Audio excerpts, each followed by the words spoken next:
السلام عليكم، ازيكم يا شباب؟ عاملين ايه؟ اكتر حاجه لازم تكون عارفها الفتره دي، بما انك خلاص مثلا قررت تدخل على المراجعه النهائيه، فانت بالتالي لازم تكون عارف الخطه اللي هتمشي عليها في المراجعه النهائيه. عارف مثلا حاجات هتحصل في الامتحانات ان شاء الله، فانت لازم تعرفها من دلوقتي، مش تدخل الامتحان تتفاجئ ان انت بحاجات ايه ده انا ما عملتهاش في المراجعه النهائيه، ما عملتش كده، ما كنتش مؤهل نفسي لكده. فمن الاخر يعني انا هقول لك كل حاجه عن اجواء الامتحانات.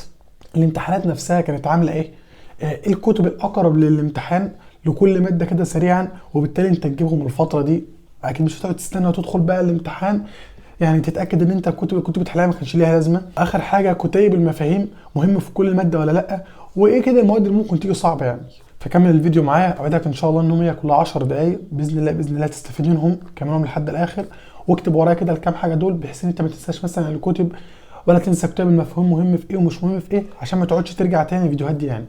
وما تنساش اللايك والاشتراك في القناه وتفعل زر الجرس، وتبعت الفيديو لاصحابك عشان ان شاء الله يستفيدوا زيك. بصوا، اول حاجه بالنسبه لاجواء اللجنه بتاع ثانويه عامه، بما ان كتير كده شفت منكم، حتى انا شفت فيديو كتير منكم كان معلق عليه، ما انتم مرعوبين بقى من اجواء اللجنه. يا نهار ابيض، يعني ايه انام دلوقتي اصحى كده عليا امتحان ثانويه عامه بكره؟ والله العظيم مكبرين الموضوع، والله مكبرين الموضوع. انا ما في يوم في السنه بجد كنت مستريح فيه ونمت فيه براحتي وكل الكلام ده، غير والله بجد يمكن ايام الامتحانات. ليه؟ ببساطه لان انت في ايام الامتحانات انت خلاص يعني عملت ما كل ما هو يمكن ان تفعله، ولو في حاجه زياده هو اكيد كده كده في النظام الجديد اكيد في حاجات زياده، ولكن يعني مش هتفيدك بالقدر العادي. يعني مثلا مش هتروح تقول والله ايه ده انا حليت كتابين بس، ما راح اشوف لك كتابين تاني احلهم ليله الامتحان، مش هتعمل كده ومش هيفيدوك قوي، فانت ليه المرار ده يعني؟ فانا بجد اجواء لجنه الامتحان من الاخر والله العظيم عاديه، محتاجه بجد حد بارد اكتر من حد مذاكر. والله بجد انا اعرف ناس كان لو دخلت بنفس المستوى بتاعها كانت هتغلط اكتر، ولكن ببرودها ان هي كانت بتتعامل ببرود كده، وكانت بتتعامل بهدوء، بتتعامل مع الاسئله بتقف معاها كده بسلاسه. بجد الحاجات دي فرقت معاها بطريقه لا توصف. وعلى النقيض التاني والله بجد يمكن اذكر لكم كميه ناس كده انا عارفهم شخصيا، كانوا كويسين، ولكن لما دخلوا الامتحان اتوتروا. ايه ده امتحان؟ مش عارف ايه ده الاسئله اللي واقفه معايا دي، يا نهار ابيض، يعني ايه شرطه واقفه بره؟ ايه ده بيفتشونا ليه؟ حاجات عاديه جدا، وانا مع ذلك هو بقى قاعد يوتر في نفسه. دخل الامتحان والله بجد يمكن كل سؤال يستاهل او ما يستاهلش كان بيغلط فيه، يمكن جابوا مجاميع بجد يعني دي مش مستواهم خالص، ولكن هم ضيعوا نفسهم بنفسهم. فانت من الاخر يعني ما تخليش حد يديك انطباع عن حاجه انت لسه ما جربتهاش. وكمان حتى لو حاجه صعبه انت هيئ نفسك داخليا ان هي مش صعبه والدنيا عادي فاني وان شاء الله الدنيا تمام. بتوصل قبل لجنه الامتحان. انا عارف ان الحاجات دي لسه بدري ولسه فاضل بتاع شهرين ونص او يمكن اكتر او 3 شهور، ولكن انا بحاول اهيئك من دلوقتي عشان ما تقعدش تدخل تترزع مره واحده كده. فمن الاخر يعني الموضوع سهل ان شاء الله، ان شاء الله هتذاكر عادي، هتراجع عادي، الايام اللي قبل الماده بتلحق عادي تراجع وتظبط الدنيا ان شاء الله. بتيجي قبل يوم الامتحان على العشاء، بتصلي العشاء وتيجي نايم، تصحى على الفجر ولا بعد الفجر خلاص الدنيا تمام. فمن الاخر يعني ما تقلقش وما تفكرش ان بلا اجواء، بلا انا ارتعبت، بلا بطني دي وجعتني وانا بسمع الفيديو، سيبك من الكلام العبيط ده يعني. نيجي بقى بالنسبه لمستوى الامتحان. وايه مستوى الامتحانات بجد؟ توقع كده من النماذج الاستشهاديه اللي نزلت ايه الامتحانات اللي ممكن تكون صعبه عندكم. من ناحيه الامتحانات صعبه وواهمينك الكلام العبيط ده، الامتحانات مش صعبه اوفر والله العظيم.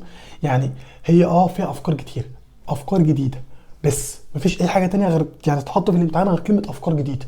الافكار الجديده دي بتتعامل ازاي معاها؟ ما انت قاعد طول السنه بتذاكر. يعني مثلا انت الدعامه والحركه ده في الاحياء مثلا، انت ذاكرتها 900 مره، حليت عليها كتاب واتنين، وجيت في المراجعه النهائيه راجعتها وحليت عليها كتاب واتنين، جيت حليت امتحانات شامله وحليت الاسئله بتاع الدعامه والحركه، فانت عامل كل ده عشان لما تجيلك فكره جديده في الدعام ما تعرفش تحلها. مش منطق بصراحه. فانت ما بيجيلك فكره جديده بتعمل ايه؟ تقعد كده تفكر في الفكره، طب هي ممكن تكون كذا، لا بس السؤال ده مش كذا. انا بكلمك دول في اصعب بجد اسئله في الامتحان، دي الاسئله بجد اللي بتكون صعبه بتعمل فيها كده بالحرف. انا السؤال ده اول مره اشوف فكرته، بس هي بتقعد تسترجع كده الحته بتاع الشرح بتاع الدعامه، مع انك بتحاول تثبت اجابتين، مع الثالثه واحده بتكون اقرب من الثانيه، فتتوكل على الله وبتختارها وربنا بيكرمك وتطلع صح. 40% مثلا الاسئله على نفس الحل ده مش صعبه، بس قلت لك محتاج انت تكون مذاكر وتعرف تحل ان شاء الله. والاهم انك ما تقعدش توتر. يا نهار ابيض، سؤال وقف معايا. انا السؤال اللي كان واقف معايا والله العظيم كنت بعلم جنبه صح واخش على اللي بعده وخلاص وارجع له في الاخر، وبس الدنيا الحمد لله كانت بتمشي وربنا كان بيكرم يعني. فاهم حاجه انك تتعامل ببرود يعني. فمن النماذج الاستشهاديه بجد كده اللي نزلت عندكم، انا اتوقع ان امتحان الكيمياء يكون فيه افكار، وهنا افكار مش صعب عشان ما تقعدش بقى تنتحر. فالمهم ان الامتحان ممكن يكون فيه افكار، فانت من دلوقتي تعمل ايه؟ وليه مهم بجد انك انا منزل الفيديو ده في الفتره دي؟ ان انت لسه معاك شهرين ونص، شهرين ونص، عود نفسك على كل حاجه ان انا عمال اتكلم عليها دي. المواد اللي انا بقول لك ممكن تيجي صعبه، ممكن الكيمياء بما ان مش صعب هنا يعني صعب، قصدي يعني فيها افكار. ممكن الكيمياء مثلا، الاحياء كل سنه بيكون فيها افكار، فانت عود نفسك من دلوقتي. شوف مثلا والله العظيم ما اروحش احل كتاب سهل فيها واسيبها، لا، شوف والله العظيم كتاب مثلا فيه افكار وحله مع كتاب تاني والدنيا اتعشت كده، استفيد بكل الاسئله. حاول تطلع بافكار واعمل كده في كل ماده بجد. بالمناسبه يا اولاد، بالمناسبه يعني ده كده فيديو عام، يعني انا بكلمك في الاخر على كل المواد كده فيديو عام، ولكن ان شاء الله طبعا ما تنساش الاشتراك في القناه، علشان هتلاقي هبدا انزل لكم كده كل ماده بالتحديد، وانتوا اكتبوا لي في الكومنتات الماده اللي انتوا عاوزينها الفيديو الجاي، يعني ابدا بانهي ماده. كل ماده اقول لك تراجعها ازاي، كتاب المفاهيم مهم فيها بالتفصيل بقى ولا لا، ايه الابواب اللي جاي فيها والابواب اللي مش جاي فيها، بحيث ان شاء الله تركز عليها الفتره دي يعني.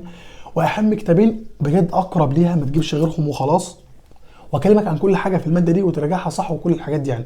فاكتبوا في الكومنتات كده ابدا لكم بقى ماده يعني ان شاء الله. بص بقى يا عم، بالنسبه لكتاب المفاهيم مهم في الامتحان ولا لا، وتجيبه في المراجعه النهائيه ولا لا، اطبعه في المراجعه النهائيه. انا بقول لك اطبعه وبجد وتعود عليه، ولكن مش في كل المواد.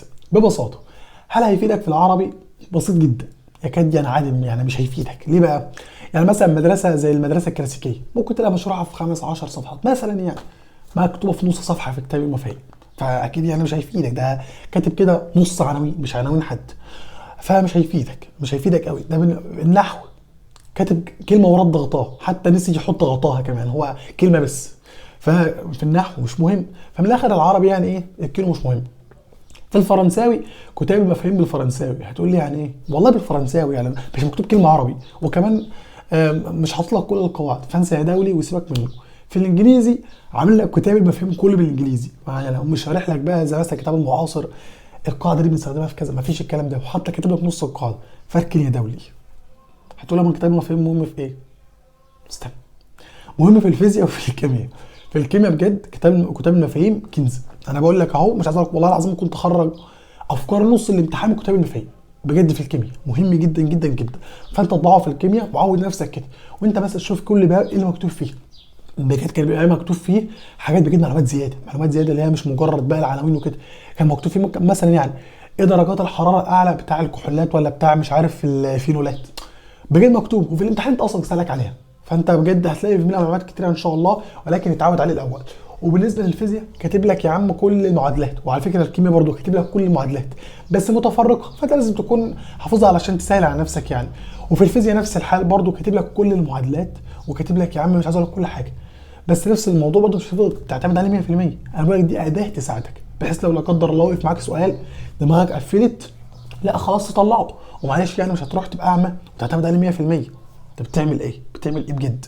هتقعد تطلع كل سؤال في ربع ساعه، يعني هتخلص الامتحان تلاقي نفسك حليت 15 سؤال من 46، اللهم لك الحمد جاب ضعبول جدا، فمش هتعمل كده اكيد. يجي بقى بالنسبه لكده موضوع الكتب المراجعه، وايه اقرب كتابين كده لكل ماده سريعا يعني.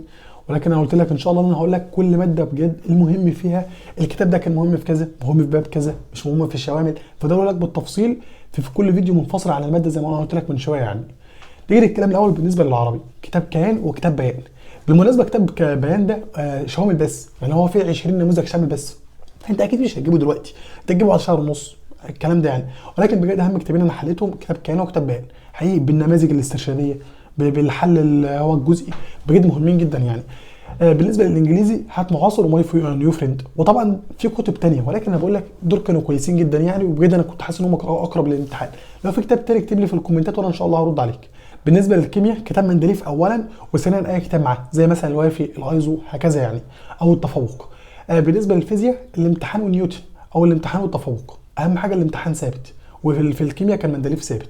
اخيرا بقى بالنسبه للاحياء فكتاب الامتحان وكتاب التفوق وقف على كده، عشان باقي الكتب بجد بتشطح منها وبتروح في حتت غريبه يعني. وبس اتمنى كده تكون كملت الفيديو للاخر واستفدت شويه الحاجات اللي قلت لك عليهم دول، واستنوا ان شاء الله فيديو كل ماده منفصل، واكتبوا لي في الكومنتات زي ما اقول لكم.